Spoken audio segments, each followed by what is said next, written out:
1, 2, 3, 4.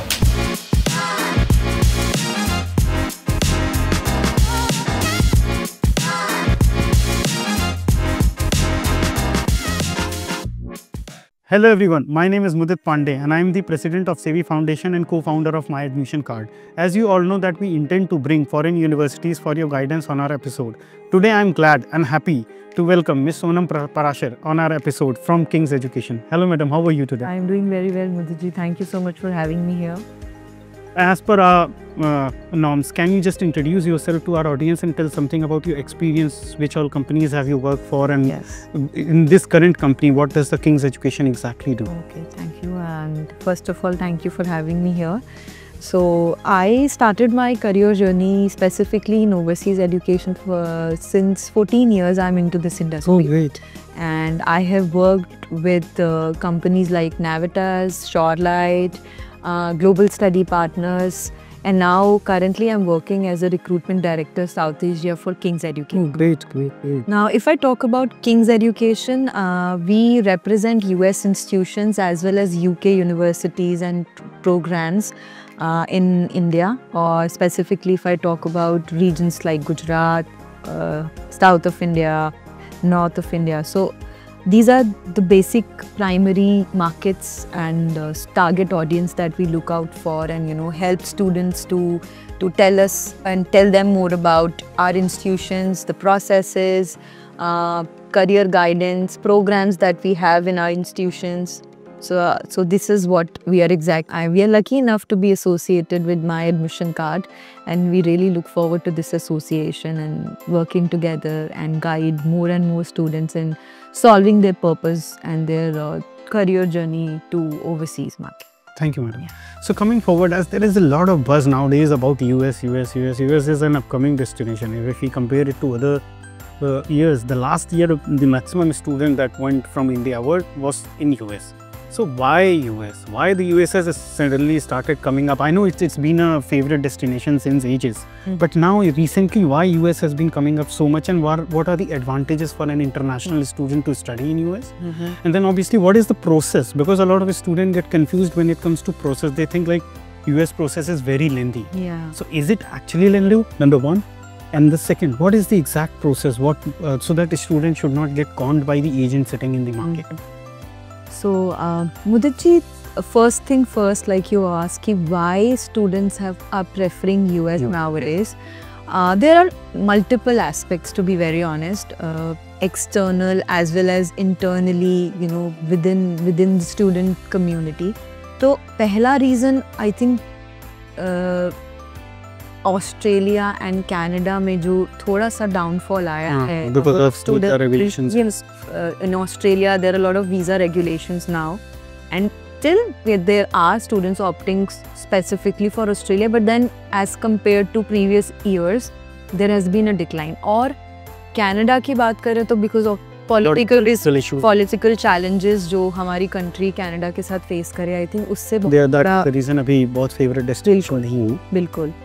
और US has always been a preferred study destination, लेकिन अब ज़्यादा, like I said, because of multiple reasons, and इसके अपने फ़ायदे भी हैं.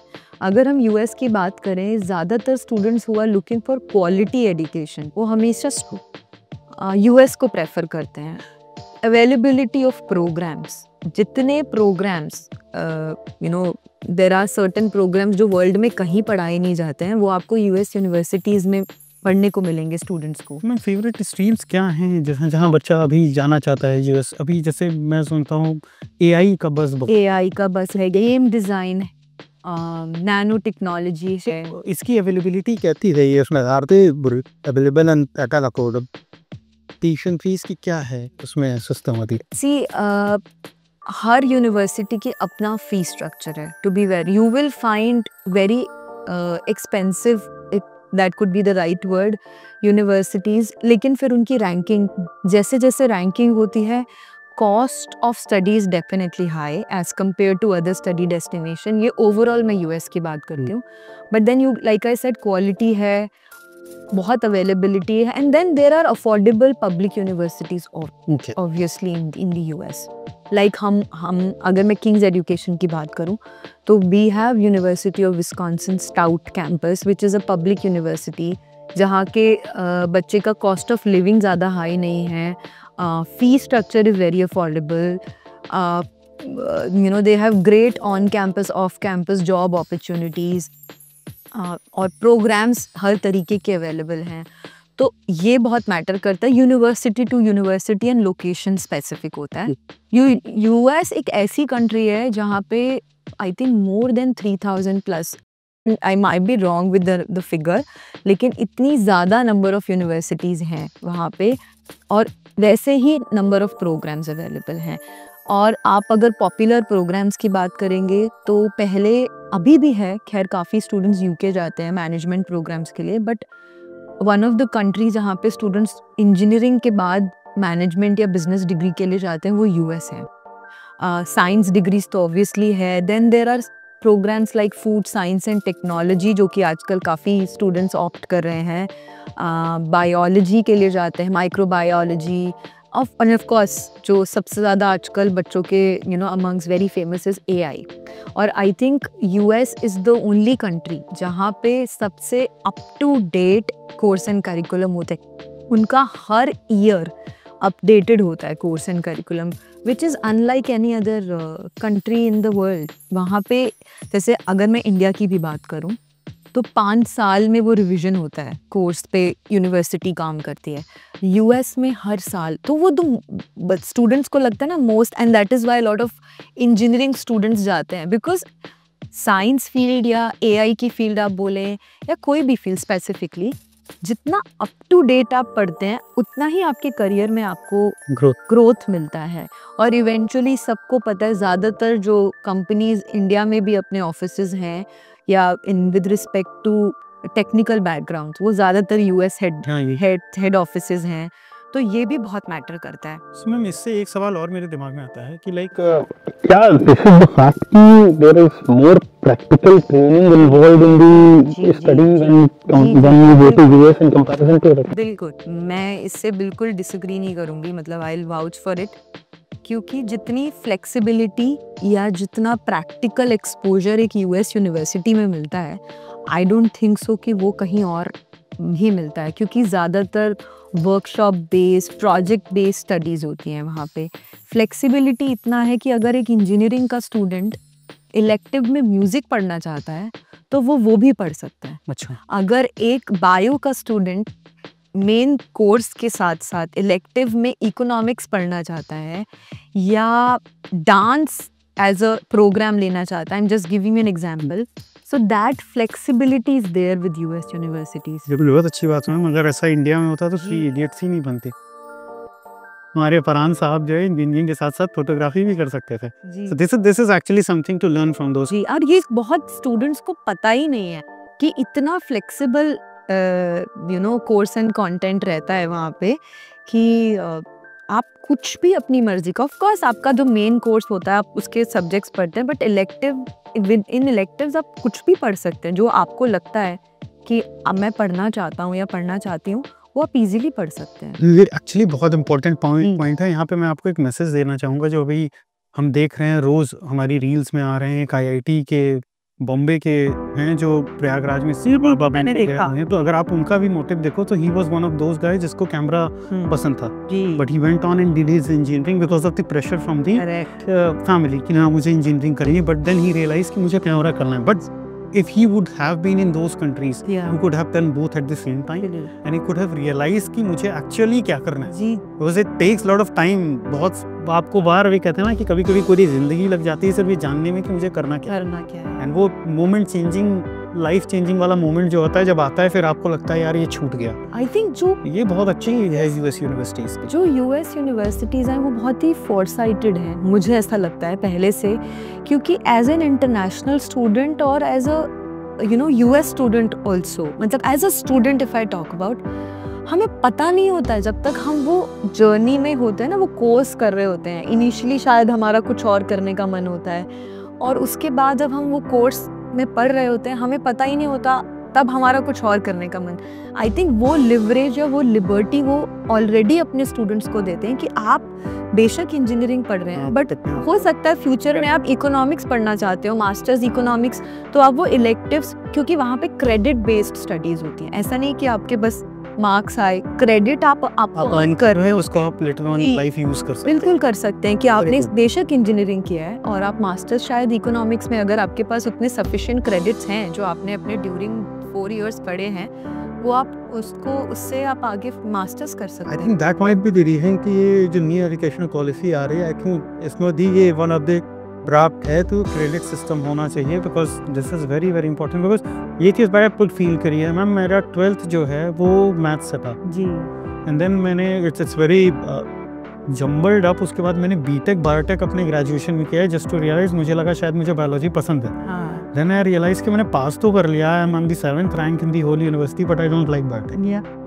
And then I started selling insurance, and then I realized कि I'm the one who likes to talk and interact with people. yes, So it actually takes time. So ये बहुत अच्छा है अगर इस तरह के क्रेडिट सिस्टम हो तो later on in life you don't have a regret thing कि नहीं भाई मेरे को शायद अब अगर मैं सोचूं वापस से क्या बायोटेक ही करना चाहिए था, तो वो अगर मैंने ये क्रेडिट किए और वो यहाँ लाता तो मेरे टाइम भी बचता और मेरा, so this is a good system that US has. जी जी जी, This might be the one of the reason students are absolutely quality, flexibility, practical exposure, ये सब डाइवर्स है बहुत कल्चर वहाँ पे, रिस्पेक्टफुल है वो टुवर्ड्स इंटरनेशनल स्टूडेंट्स या कम्युनिटीज़ विद इन यूनिवर्सिटी। वहाँ पे आपको 40+ country, this is the minimum, 40+ countries के स्टूडेंट्स एक साथ पढ़ते हैं, कैंपसेस बहुत ह्यूज रहते हैं, कैंपस लाइफ होती है, कैंपस लाइफ होती है, उसके with in the campus more than like 130 और 200 क्लब्स होते हैं जिसमें अलग अलग टाइप से आप सेक्ट के क्लब्स हैं, आप जाके अटेंड कर सकते हैं, you can be a part of that. जैसे मैंने प्रैक्टिकल वहाँ पे प्रैक्टिकली ही सब काम होता है, सिखाने का तरीका ही प्रैक्टिकल है। आई थिंक थ्योरेटिकल पार्ट बहुत कम रहता है एज कम्पेयर टू प्रैक्टिकल जी। So, मैं आपके डाइवर्सिफिकेशन पे एक एड ऑन करना चाहूँगा अपने ऑडियंस के लिए कि इसका एक्चुअल क्या फ़ायदा होता है। तो I was reading one of the article, वहाँ पे लिखा था कि somebody has asked अंबानीज़ की why you kid is only going to the Indian universities abroad rather than studying in India. India में भी बहुत हाई रैंक यूनिवर्सिटी है, and his answer was very accurate. He said the reason is this because जब वो वहाँ जाएगा तो एक जापान के टॉप एंटरप्रेन्योर का लड़का उसके साथ पढ़ रहा होगा, एक यूएस के टॉप एंटरप्रेन्योर का, एक यूके के टॉप एंटरप्रेन्योर का, and these people will be his future friends.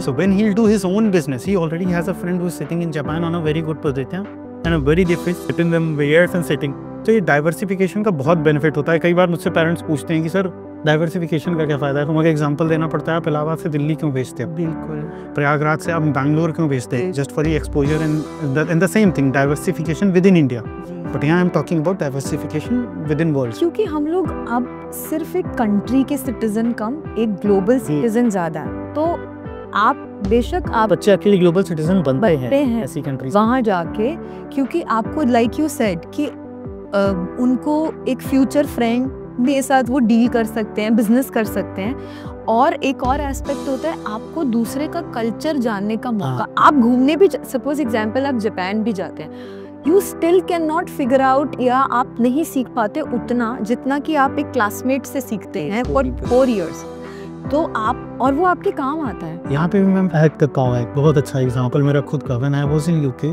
Sikh Chaudhary was my professor for international business in पर्नेम सिटी यूनिवर्सिटी। उसने हमें एग्जांपल दिया कि why Pepsi was sweeter in India. Pepsi 2 बार लॉन्च हुई थी इंडिया में और फ्लॉप हो गई थी।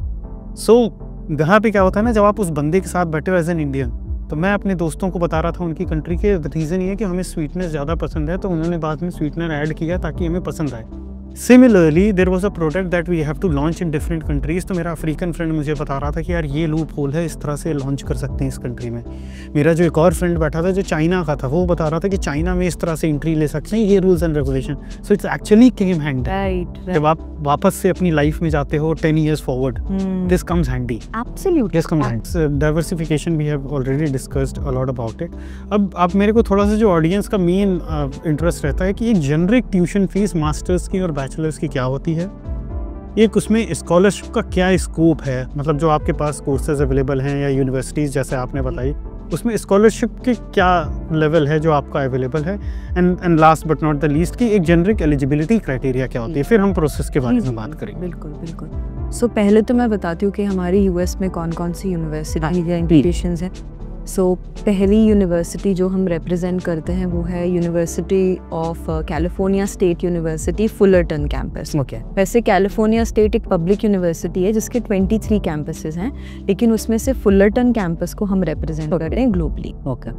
यहाँ पे हमारे पास यूजी के प्रोग्राम्स है, बैचलर्स लेवल के प्रोग्राम्स हैं, और आप बस बताइए कौन सा California state university Fullerton campus में वो प्रोग्राम अवेलेबल है। ठीक है, मतलब आई थिंक बहुत क्लब्स हैं स्टूडेंट्स के लिए जो वर्कशॉप रिलेटेड या प्रोग्राम रिलेटेड हैं।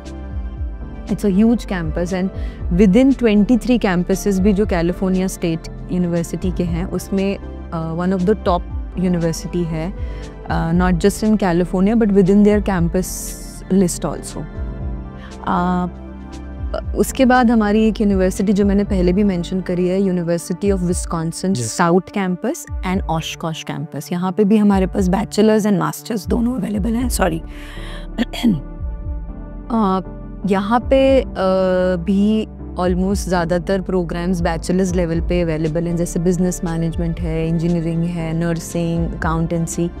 मास्टर्स लेवल पे एक बहुत अच्छा बेनिफिट है कि यूजली क्या होता है कि यूएस में 4 ईयर डिग्री, जैसे अगर कोई मास्टर्स के लिए जा रहा है तो 4 ईयर डिग्रीज करके वो जाता है, 4 साल की डिग्री उसकी होती है तो वो अप्लाई कर सकता है। लेकिन हमारे पास जो विस्कॉन्सिन स्टाउट में कोर्सेज अवेलेबल हैं वो 3 इयर्स डिग्री को भी एक्सेप्ट करते हैं, और ज़्यादातर प्रोग्राम्स मास्टर्स लेवल पे स्टेम डेजिग्नेटेड हैं। स्टेम डेजिग्नेटेड होने से एक फ़ायदा होता है कि आपको आफ्टर योर प्रोग्राम आपको 1 साल एक्स्ट्रा मिलता है फॉर योर इंडस्ट्रियल एक्सपोजर, आप काम कर सकते हैं वहाँ पे। तो ये बच्चों के लिए बहुत बेनिफिट। तो टोटल कितने साल का होता है मैम? टोटल मास्टर्स डिग्री 1.5 से 2 साल की होती है, और उसके बाद वर्क परमिट 1 साल का वैसे होता है, लेकिन अगर वो स्टेम डेजिग्नेटेड प्रोग्राम है तो उसको 1 और साल एक्स्ट्रा। इसको सीपीटी या नोपीटी? जी जी बिल्कुल। उसके बाद हमारा एक यूनिवर्सिटी है, university of Mount Saint Vincent. ये न्यूयॉर्क में है, बहुत ही स्पेसिफिक है क्योंकि न्यूयॉर्क थोड़ा सा एक्सपेंसिव शहर है रहने के हिसाब से, कॉस्ट ऑफ लिविंग थोड़ा हाई है, तो बहुत ही नीश सेगमेंट होता है जो स्पेसिफिकली न्यूयॉर्क पढ़ने जाना चाहते हैं वो ये यूनिवर्सिटी को ऑप्ट करते हैं। और ये बहुत ही ब्यूटीफुल कैंपस है। यूजुअली न्यूयॉर्क के अंदर जो कैंपसेस होते हैं बस एक बिल्डिंग स्ट्रक्चर में होते हैं, बिल्डिंग में है, बट माउंट सेंट विंसेंट एक बहुत ब्यूटीफुल कैंपस है in the heart of the city New York में, और अकाउंटेंसी, मैनेजमेंट और नर्सिंग के बहुत अच्छे प्रोग्राम्स हैं। मैम नर्सिंग की क्या ट्यूशन फीस क्या होगी उसमें? नर्सिंग के लिए क्या कुछ स्पेसिफिक रिक्वायरमेंट इंडियन नर्सेस के लिए है वहाँ पे? नहीं सर, मास्टर्स लेवल तो नहीं है यूएमएसवी में, लेकिन बैचलर्स लेवल के लिए एक साइंस बैकग्राउंड का होना ज़रूरी है, बायो आपने पढ़ी हो, अदरवाइज ऐसा कोई। और इंग्लिश का क्या रहता है? इंग्लिश का यूजुअली मैं आपको ओवरऑल बताती हूँ क्योंकि ऑलमोस्ट सबका क्राइटेरिया मोर और लेस सेम रहता है। एक और हमारा इंस्टीट्यूशन है which is Fisher college, Boston में है। बॉस्टन अगेन एक बहुत ही प्रेफर्ड डेस्टिनेशन है विद इन यूएस, क्योंकि बहुत सी कंपनीज़ के हेड ऑफिसेस बॉस्टन में हैं, तो स्टूडेंट्स के लिए जॉब्स मिलना बहुत आसान रहता है, और वो एक बहुत बड़ा हब है इंटरनेशनल स्टूडेंट्स का, तो वो एक एक्सपोजर बहुत अच्छा रहता है, तो स्टूडेंट प्रेफर करते हैं फिशर कॉलेज को। तो if I talk about the eligibility criterias, bachelors level पे ज़्यादातर हम लोग जो एक्सेप्ट करते हैं विद किंग्स, हम लोग 2.0 GPA के स्टूडेंट को एक्सेप्ट करते हैं। तो ये 2.0 to 2.5 GPA एक्सेप्टेड रहता है। IELTS हमारा 6.5 के ब्रैकेट में रहना चाहिए, which is easier for a decent student here in India to get the score of IELTS which is 6.5 के। मास्टर्स लेवल पे हम विस्कॉन्सिन स्टाउट में MOI बेसिस पे भी लेते हैं स्टूडेंट्स को। MOI is medium of instruction, medium of instruction English है, तो वो अगर आपकी यूनिवर्सिटी हमें प्रोवाइड कर सकती है कोई भी स्टूडेंट की, तो हम 3 year degree plus MOI basis पे स्टूडेंट्स को एक्सेप्ट कर लेते हैं विस्कॉन्सिन स्टाउट। ठीक है। फीस स्ट्रक्चर्स की अगर मैं बात करूँ तो सी हर यूनिवर्सिटी का अपना एक फीस स्ट्रक्चर होता है। बैचलर्स लेवल पे $15,000 से $25,000 पर एनम की फीस भी होती है, जिसमें स्कॉलरशिप रहती है 500 से $5,000 की स्कॉलरशिप रहती है। मास्टर्स लेवल पे जो फीस स्ट्रक्चर रहता है वो $15,000 से $20,000 के बीच में रहता है। अगेन उसमें भी 500 से $5,000। Masters is quite affordable. Masters is quite affordable. See अगर आप स्टैटिस्टिक्स भी देखेंगे तो यूएस अभी तक काफ़ी टाइम पहले तक मास्टर्स करने के लिए ज़्यादा जाते थे और टेक्निकल प्रोग्राम्स, इंजीनियरिंग प्रोग्राम्स के लिए भी जाने। अब हमने दो साल से देखा है बहुत स्टूडेंट्स जो ऑप्ट कर रहे हैं वो, क्योंकि एक और चीज़ है मुझे जी सबसे इम्पोर्टेंट है कि स्टूडेंट एक अगर यूएस यूनिवर्सिटी से डिग्री लेके आता है ना, अगर वो इंडिया भी वापस आ रहा है उसको बहुत इजीली जॉब मिल जाता है। उसकी जो डिग्री की इंस्टीट्यूट है ना, it is I think very recognized and respected all across the globe। तो ये भी बहुत बड़ा रीज़न रहता है कि अब स्टूडेंट्स को ये लग रहा है, पहले जैसे कनाडा या ऑस्ट्रेलिया अभी भी जिनका प्रेफर्ड है वो जाते हैं, बट अगर कोई सच में पढ़ने क्वालिटी एजुकेशन के लिए एंड देन उसको फ्यूचर देखना है कि मुझे आके करियर इंडिया में ही बनाना है, तो वो उनके लिए बहुत ईजी हो जाता है कि अगर उनके पास एक US degree. That is for sure. Like in fact I would just add on कि नॉट जस्ट यूएस यूके दोनों का ही अपना एक वैल्यू है। Their degrees actually hold water throughout the world where ये रेप्यूटेड। हमारे यहाँ प्रयागराज में एक सेइंग रहती थी, मतलब बड़े प्राउडली लोग कहते थे कि हमारा बच्चा लंदन में पढ़ता है। They don't call it London, they call it London. So वो एक्चुअली आज भी कहीं ना कहीं है। if you studied from countries like UK or US, it has a different value proposition। बिल्कुल। आज भी अगर जैसे मैं यूके की बात करूँ तो कंपैरिजन अगर करूँ तो यूके में बहुत students law, business management, US में टेक्निकल तो no doubt if somebody is looking forward for a software का कुछ भी आ गया, आप कह लो computer science, so their first preferred destination is US। अब जैसे एआई का लाइक हम लोग आजकल एआई बहुत सारी एआई, नैनो टेक्नोलॉजी, गेमिंग के लिए अब गेमिंग डिज़ाइन बहुत पढ़ने जाते हैं स्टूडेंट्स, तो ये सब के लिए लोग अभी भी यूएस को प्रेफर करते हैं। यूएस की technology was always advance. Just for a small information I will add for my audience कि क्यों ऐसा हुआ था। वर्ल्ड वॉर 2 के बाद there is a operation known as paper clip. So अगर आप गूगल करेंगे तो आपको मिल जाएगा। So all the top scientist of German, because Germany की साइंस उस समय सबसे आगे थी, they were in fact building a time machine also, which is still a contradictory thing कि बनी थी कि नहीं बनी थी, कि हिटलर एक्चुअली मरा था कि नहीं मरा था या आगे चला गया था सब। But that was the fact कि जब वर्ल्ड वॉर 2 में ख़त्म हुई है तो पेपर क्लिप ऑपरेशन के तहत जितने भी टॉप साइंटिस्ट थे जर्मनी के, वो सारे के सारे उठा करके यूएस लेके गए थे, जिन्होंने थोड़े बहुत नहीं बहुत एडवांस इनोवेशंस किए हैं। And that is the reason वो पुरानी इनोवेशंस लेकर के आ रहे हैं, इसलिए बहुत स्ट्रॉन्ग एक्चुअली वो हैं। This is nothing to deny कि they are actually advance when it comes to the technology. So that is the reason student भाई पढ़ना चाहता है वहाँ जा करके, और इंडियन स्टूडेंट प्रेफर्ड भी हैं। अगर आप आईटी इंडस्ट्री की बड़ी बड़ी कंपनीज देखें तो इंडियन स्टूडेंट ही वहाँ टीओज और ये सब इंडियंस हैं। So no doubt it's a good thing. So जैसे आपने कहा स्कॉलरशिप्स आर गुड, मैंने सुना मास्टर्स तो बहुत ही अफोर्डेबल है, बैचलर्स अब हो गया है क्योंकि लोन अब बैचलर्स पे भी मिलने लग गया है पूरी कोर्स पे, यूएस के नाम से ही मिल जाता है। सो ये दो एक चीज़ अच्छी हो गई।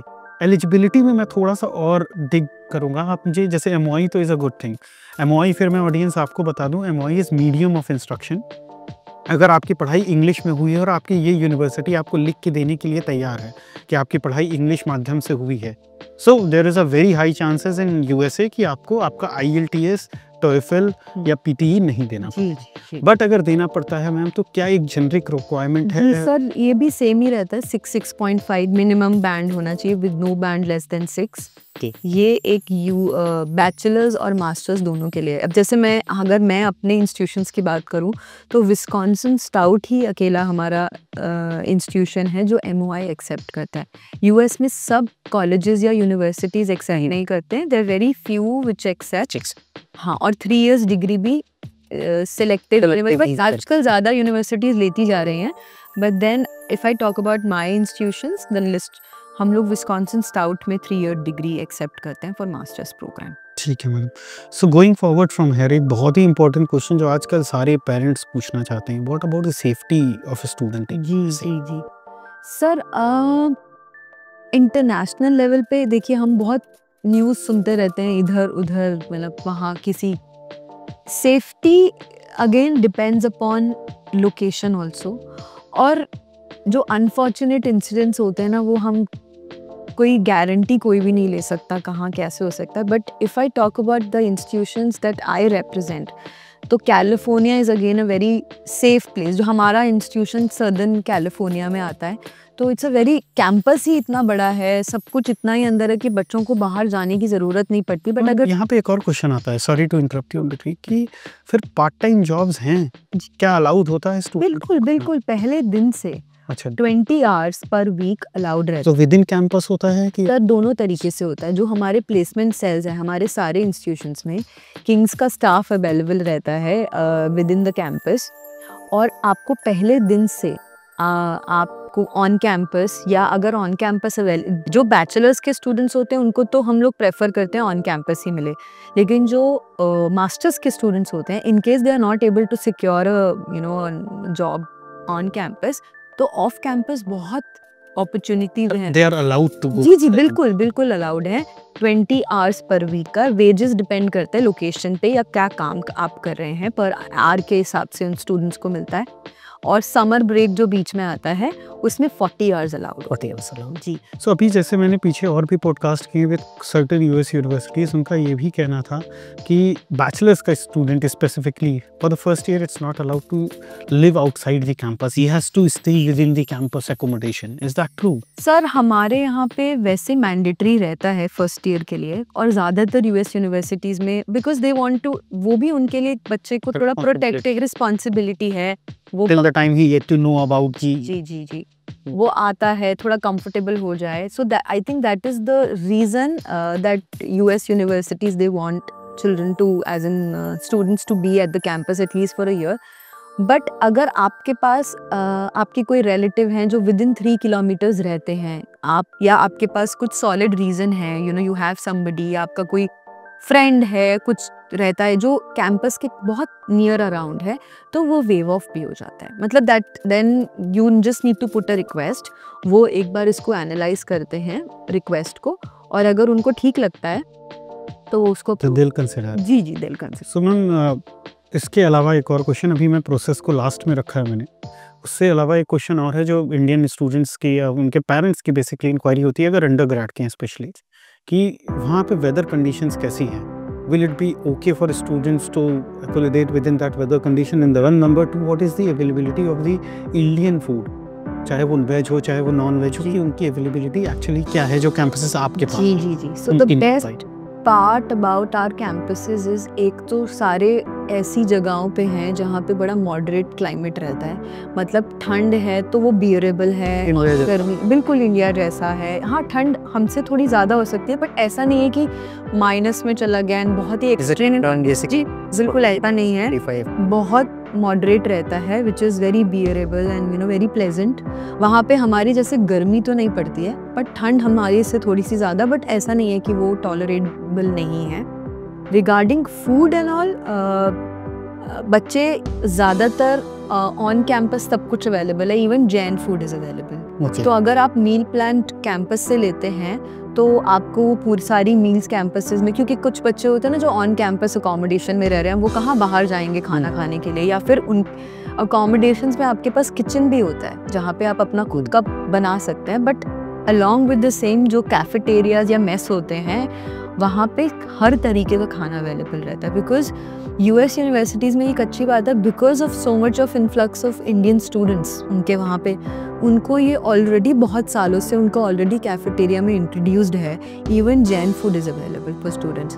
और जो ऑफ कैंपस स्टूडेंट्स रहते हैं, of course there are lot of eateries around the campus. जो भी कैंपस होता है उसके आसपास आपको खूब रेस्टोरेंट्स मिलेंगे, खूब ईटरीज होती हैं, और बाकी स्टूडेंट्स कई बार अपने आप खुद अपने अकोमोडेशन में रहते हैं, तो they'll cook their own meals and all, but then availability हमेशा रहती है। ठीक है, हर तरीके के खाने की। Specifically if I talk about Indian students, तो हमारे सारे कैंपसेस में अवेलेबल है। So most of the inquiries are sorted kind of, but अभी जो मोस्ट इंपॉर्टेंट इंक्वायरी जो बहुत से स्टूडेंट्स से आती हैं हमारे पास आज भी, कि यूएस का प्रोसेस बहुत लेंथी है। तो एग्जैक्टली क्या आप राइट फ्रॉम द एप्लीकेशंस अगर थोड़ा सा ब्रीफ कर दें टिल द वीज़ा, कि क्या प्रोसेस होता है और इतना प्रिसाइज टाइम फ्रेम क्या है, तो बच्चों को बहुत क्लैरिटी हो जाए कि ये एग्जैक्ट है। जी सी सर, आई अग्री, मतलब बहुत लेंदी तो मैं नहीं बोलूँगी, बट हाँ it's time taking.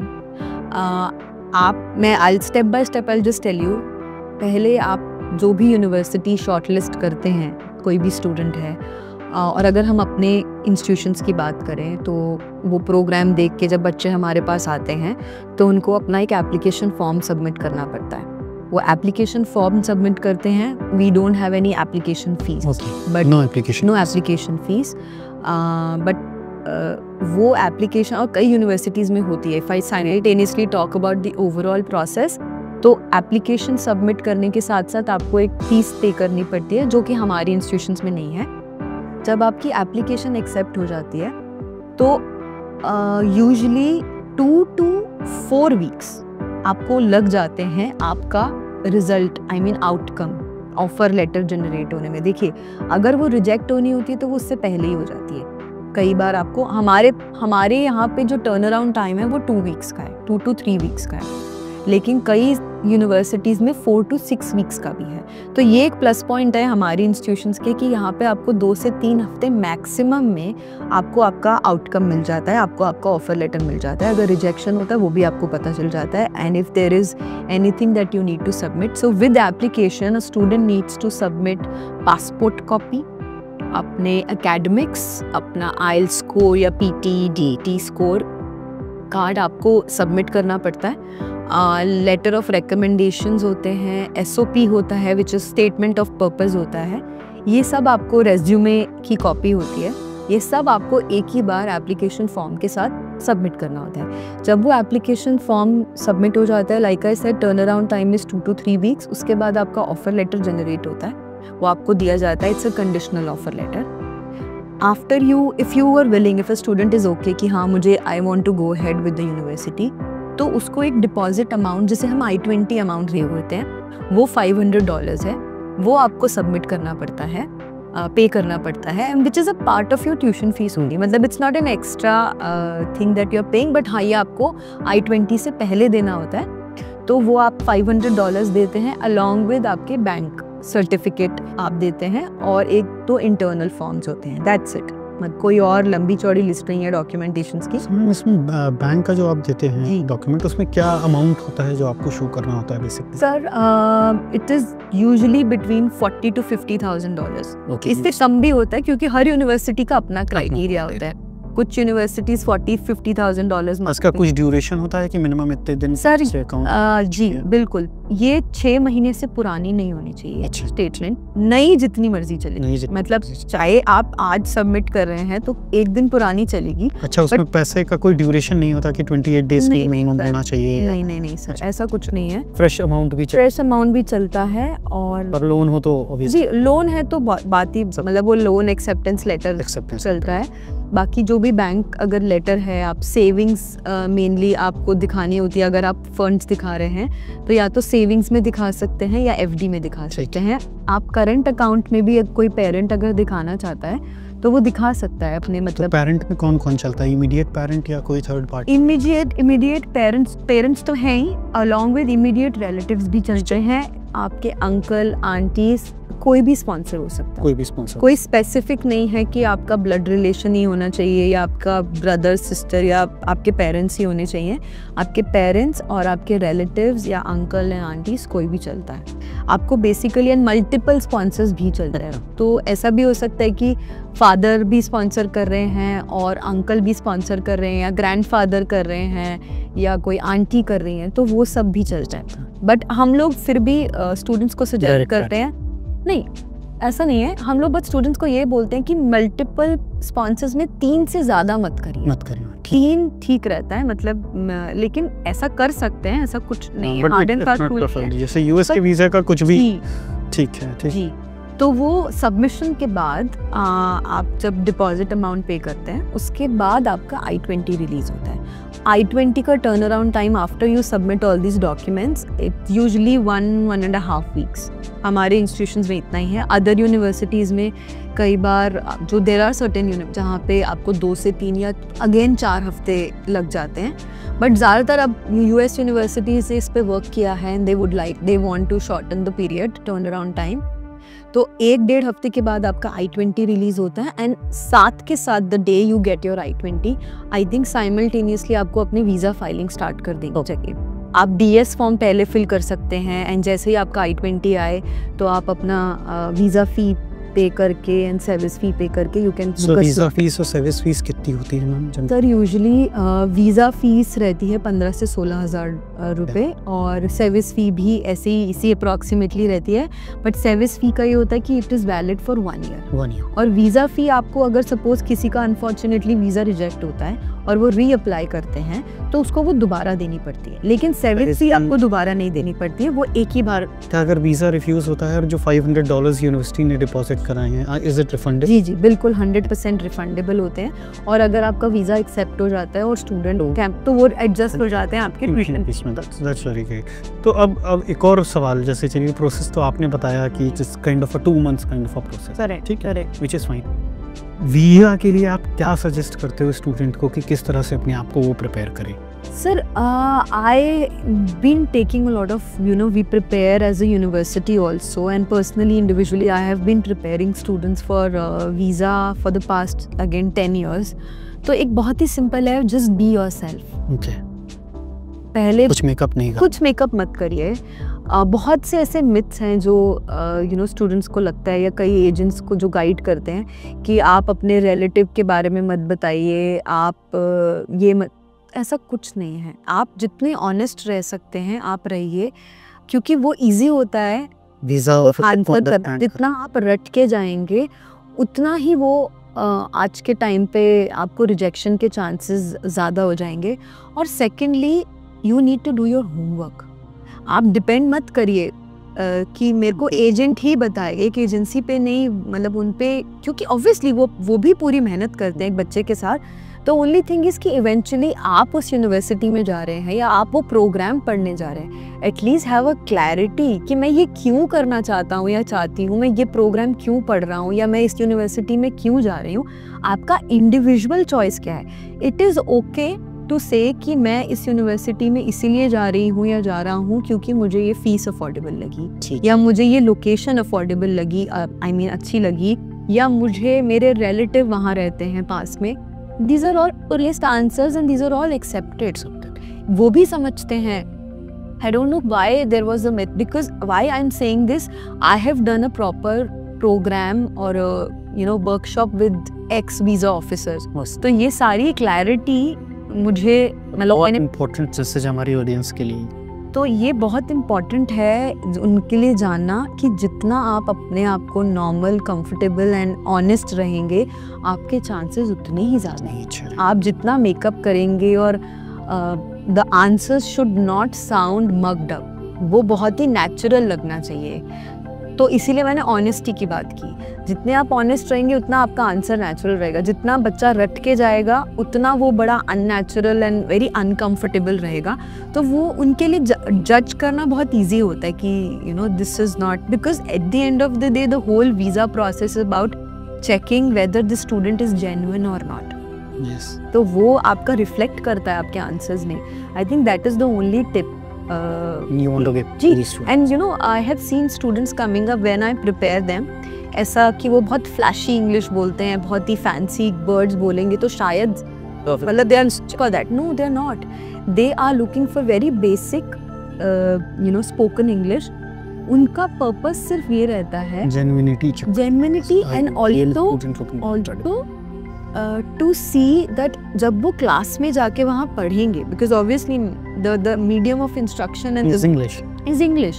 So are you able to understand that? उनको नहीं चाहिए फैंसी वर्ड्स, उनको नहीं चाहिए हाई वोकैबुलरी, उनको बेसिक अंडरस्टैंडिंग चाहिए कि ये बच्चा बोल भी पा रहा है, कि जब उसको वहाँ क्लास में खड़े होके हम लोग इतनी बात करते हैं ना प्रैक्टिकल एक्सपो, तो वहाँ पे तो आपको अपने आप को रिप्रेजेंट करना पड़ेगा, तो आप वो कर भी पा रहे हैं या बस see for the sake of getting the visa you are, तो वही एक बस चेकिंग है, and I think that plays a very important role. So that is a tip for everyone. Yes, that is a tip for everyone. And one more thing that I would like to address and would like to recommend to all the potential students, कि आप जितना जल्दी decision लेके जितना जल्दी filing करेंगे visa के लिए उतना अच्छा है. जैसे if I talk about fall 2025, तो आपको आज से एप्लीकेशन करना पड़ेगा ताकि आपका मार्च तक आपका I-20 आपके पास आ जाए, आपको डेट अप्रैल की मिल जाए, आप तो वो तब आप जा पाओगे. जी, मतलब जा तो आप तब बाद में भी सकते हैं, but the only thing is कि वीज़ा सक्सेस रेट जितना पहले ज़्यादा होता है, धीरे धीरे वो कम होता जाता है. तो near to the intake, suppose fall intake सितंबर में स्टार्ट होता है या अगस्त सितंबर में, तो जुलाई में जो वीज़ा सक्सेस रेट होगा वो बहुत लो होगा as compare to the visa success rate in April and May. So that is why we encourage and we apply as early as. और ऐसा नहीं है कि प्रोसेस में 2-2, 3-3 नहीं लगेंगे. अगर आप हर चीज़ जल्दी जल्दी करेंगे, if you have made up your mind करेंगे तो आपका 1 महीने में प्रोसेस हो जाता है. ठीक है. That is another tip that I would like to give to all the students. So thank you, ma'am. Thanks for all the valuable tips today. Thank you. Okay. So, madam, thanks a lot for your presence today and answering all the inquiries that normally comes from the student, because ये सारे के सारे बहुत generic but valuable insights थी आपकी, और इस तरह की inquiries हमारे पास regular आती है. जो आपने लास्ट में 2 टिप दी वीज़ा की, वो बहुत important थी. So anybody who is looking to apply to US and UK, they can drop a message on this podcast and we'll try to come back to you as soon as possible. Thank you, madam. Thanks for coming today. Thank you, Majid. Thank you for having me. So I would like to recommend all the potential students who are looking for their education in US and UK to reach out to my admission card team, and they're very professional and would be very efficient in the whole process in your journey to either US or UK as a study destination. King's Education is very proud to be associated with my admission card, and see you in US. Thank you.